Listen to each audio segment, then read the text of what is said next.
to the O-Gauge project. Now, I don't know how many of you were expecting this. I know you guys on Facebook knew this was coming because I did post a couple of teasers and then told you what was coming. Yeah, I know it's completely mad considering I got a massive layout which is currently up that way. As you can probably tell, we're in a different room here. Yeah, it's a bit more echoey, but I can't really do anything about that. So yeah, I've decided to go O-Gauge. Now you'd be thinking, how on earth can I afford that?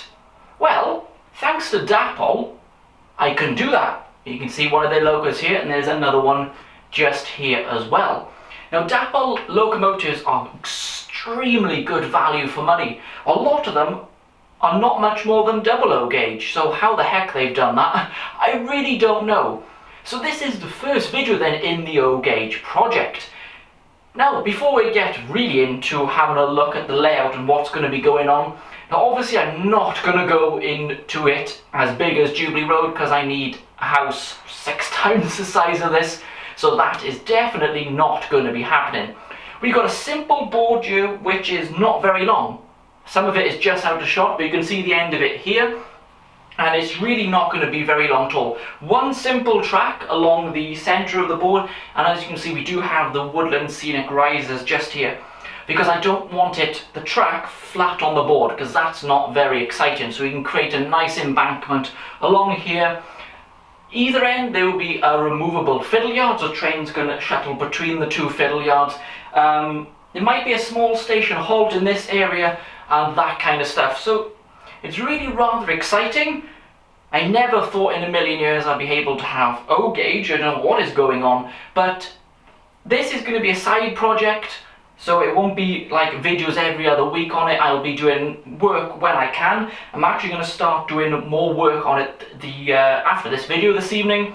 I'm going to cover the woodland scenic risers in card ready for the ballast, and I might do some of the embankment work as well. So yeah, really something exciting on the channel. I got to come up with a name for this. I think something Welsh would be a good idea, considering, well, I am Welsh.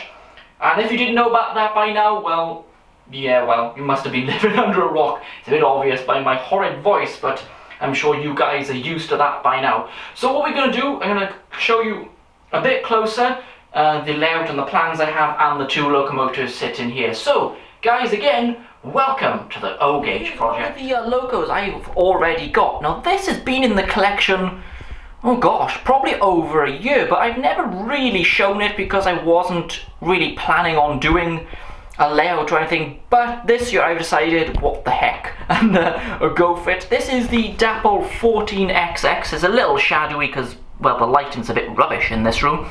It's number 1432. Fantastic loco. Paid well under £200 for this. But you don't get rubbish quality. Dapol O-Gauge is really good, as you can see by the quality of these. And we got great detail. It's got lovely cab interior. Let's see if we can film in that. Yeah, look at that. Absolutely amazing cab detail, runs really well as well. And this is a brake van which I bought from MLB Models not too long ago. It's my first sort of rolling stock in O-Gauge. And then the latest is the Dapol Steam Sentinel. Now, what a weird locomotive this is. It looks like a shed on wheels. Or, well, yeah, that's what it looks like. Mind you, it's probably not a good idea to put a fire and working boiler inside a wooden frame shed. That's possibly going to go a little wrong. Obviously that's not what they did, just having a bit of a mess about there. But again, if we can just see inside there, extremely well detailed. It's got a flickering firebox, which you can see underneath actually on this locomotive. Again, paid nowhere near £200 for this. Really well built from Dapol again, and you can see it's now the number 2 and Isabrook, I think that's how you say it. Did I say that right? Probably didn't. I'm sure someone will shout at me for that. Well, feel free, that's fine. So if you have a look at the trackwork itself, you can see it's on the Woodland Scenics risers. These are the double O-Gauge ones, and you can see I put 2 side by side, and there's the fill-in there with the back seam, which obviously will run down the length of that. And obviously just here you can see that will be the embankment, quite steep, but that's well, fairly realistic. Now if we turn around this way, you've got a lovely old Volkswagen bus there.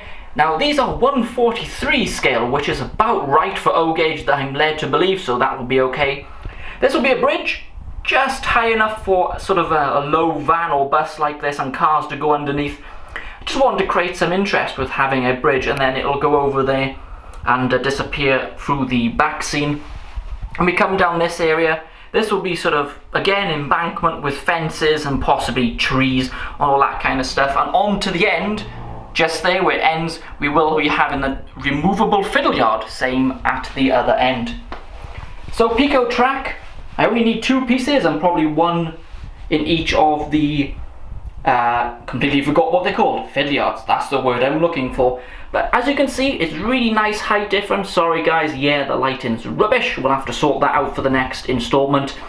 But I'm really happy with this. It's going to be something really exciting and, well, a chance to play with some big trains. I do have some on order, by the way, guys.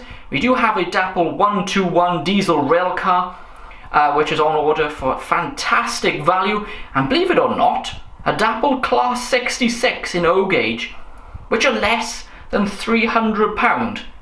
For an O gauge Class 66, I really want to know how the heck Dapple, should I say, are making O gauge locomotives of that size for less than £300. I don't get it.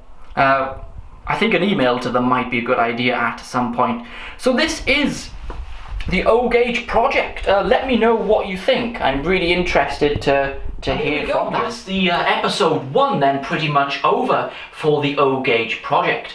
What can we expect on the channel? Well, we can expect locomotive reviews and rolling stock, and we probably will have a look at the Steam Sentinel at some point in closer detail in the next sort of couple of weeks to a month maybe. Obviously we're going to do layout builds. I might show you how I do things, or I might not. We'll just see what time I have, because my main focus, as I said, is Jubilee Road, not this layout. We'll be having running sessions, visiting locos, because I do have access to a rather good O gauge fleet, so that'll be nice to get this running. Yeah, really excited, something new to play with, and that's it. So let me know, guys, what do you think of the O gauge project? And you can suggest some names for me if you want, but don't say Station McStation Face or O gauge McStation Face like I know someone did for Jubilee Road. You know, guys, you can have a bit of fun if you want. That's completely up to you. We gotta have a laugh sometimes, haven't we? So that is episode 1. So yeah, I'll be back with the O gauge project very soon, or up on Jubilee Road, which is out that way, or outside on location, which is rather nice. That's where I should be. So thanks again, guys, for watching. I'll be back with loads more other content for you very soon. Bye, everyone. Oh, jeez.